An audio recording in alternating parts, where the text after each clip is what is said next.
অনুপ্রবেশে সরকারের zero tolerance, একেবারে 3D formula, detect, delete and deport. Detect delete হয়ে গেছে, ডিপোর্টের প্রক্রিয়া চলছে পুরো মাত্রায়। আর ঠিক সেই সময় কোচবিহারের শীতলকুচিতে আবারও অনুপ্রবেশের চেষ্টা, যদিও সেই চেষ্টা সফল হয়নি, বিএসএফ সেই চেষ্টা একেবারে ব্যর্থ করে দিয়েছে। তবে জানা যাচ্ছে যে 10-12 জন কোচবিহারের শীতলকুচি দিয়ে ভারতে ঢোকার চেষ্টা করছিল, আর বিএসএফ তাদের ধরে ফেলে।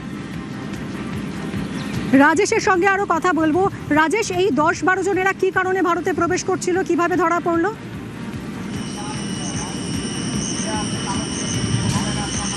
দেখো, আমরা এই মুহূর্তে দাঁড়িয়ে রয়েছি শীতলকুচির সাঙ্গারবাড়ি এলাকায়, ভারত বাংলাদেশ সীমান্তের ঠিক কাছেই। আমার পেছনেই কিন্তু রয়েছে ভারত বাংলাদেশ সীমান্ত, আর সেই সীমান্তে কাঁটাতারের বেড়ার ওপারেই কিন্তু প্রায় 10 থেকে 11 জন বাংলাদেশি এখানে এই সীমান্ত দিয়ে ভারতে অনুপ্রবেশের চেষ্টা করে বলে স্থানীয় সূত্রে আমরা জানতে পেরেছি। স্থানীয়রা ভোর নাগাদ এই বিষয়টি তাদের নজরে আসে, পরবর্তীতে কিন্তু বিএসএফ তাদেরও নজরে আসে এবং তারা তৎপর হয়। তারা যখন এই সীমান্ত দিয়ে ভারতে অনুপ্রবেশের চেষ্টা করে, বিএসএফ তাদেরকে আটকে দেয়। তারা বর্তমানে সেখানেই রয়েছেন। স্থানীয়রা যেটা জানাচ্ছেন যে এর আগেও কিন্তু এই এলাকা দিয়ে অনুপ্রবেশের চেষ্টা করেছিল বাংলাদেশিরা, সেই সময়ও কিন্তু বিএসএফের তৎপরতায় তারা অনুপ্রবেশ করতে পারেনি। আজও কিন্তু সকাল থেকে প্রায় 10 থেকে 11 জন বাংলাদেশি তারা সীমান্ত দিয়ে ভারতে অনুপ্রবেশের চেষ্টা করছিল। বিএসএফের তৎপরতায় তারা কিন্তু অনুপ্রবেশ করতে পারেনি। স্থানীয়দের দাবি যে সীমান্ত সুরক্ষায় বিএসএফ যথেষ্ট তৎপর রয়েছে। বিএসএফ তৎপরতার দরুনই কিন্তু তারা অনুপ্রবেশের চেষ্টা করেও ব্যর্থ হয়েছেন। মিমি, ধন্যবাদ অনিরুদ্ধ।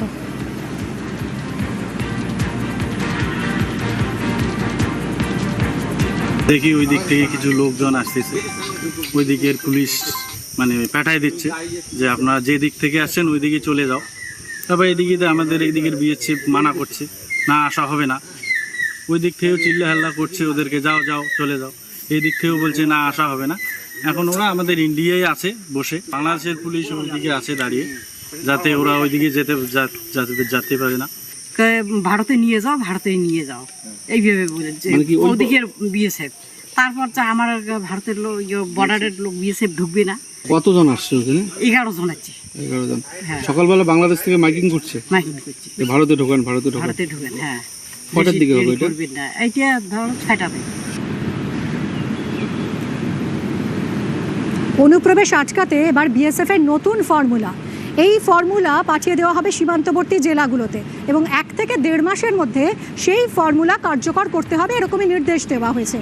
আজ সীমান্তবর্তী জেলাগুলোর ডিএমদের নিয়ে নবান্নে একটা বৈঠক হয়েছে। সেই বৈঠকে কি আলোচনা হয়েছে, কি সেই ফর্মুলা বিএসএফ এর, আমরা জানবো। সোমরাজ রয়েছে সঙ্গে। সোমরাজ, দেখো, বৈঠকটি গতকাল হয়েছিল এবং গতকাল এই বৈঠকে রাজ্য স্বরাষ্ট্র সচিব, বিএসএফ এর উচ্চপর্যায়ের আধিকারিকরা এবং কেন্দ্রীয় স্বরাষ্ট্র মন্ত্রণালয়ের আধিকারিকরা উপস্থিত ছিলেন। গতকালকে যে বৈঠক হয় সেই বৈঠকে সিদ্ধান্ত নেওয়া হয়েছে যে অনুপ্রবেশকারীদের কিভাবে আটকানো যায় তা নিয়ে পরিকল্পনা তৈরি করবে বিএসএফ এবং সেই পরিকল্পনা তৈরি করে সীমান্তবর্তী জেলাগুলিকে পাঠানো হবে। তারপর সীমান্তবর্তী জেলাগুলি সেই পরিকল্পনা কার্যকর করবে। মূলত বিএসএফ এর তরফে যে পরিকল্পনা তৈরি করা হবে অনুপ্রবেশকারীদের আটকানোর জন্য, সেই পরিকল্পনা পাঠানোর 1 থেকে 1.5 মাসের মধ্যেই কার্যকর করা যাবে। যেটা সূত্র মারফত জানা গেছে যে গতকালকের যে বৈঠক হয় নবান্ন সভাঘরে, সেই বৈঠকে এই যে পরিকল্পনা বিএসএফ তৈরি করবে তা যাতে কার্যকর করতে দেরি না করা হয়, সেই বিষয় নিয়েই মূলত আলোচনা হয়েছে গতকালকের বৈঠকে।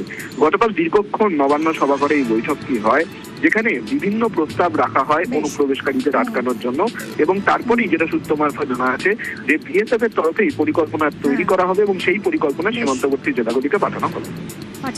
ধন্যবাদ সোমরাজ।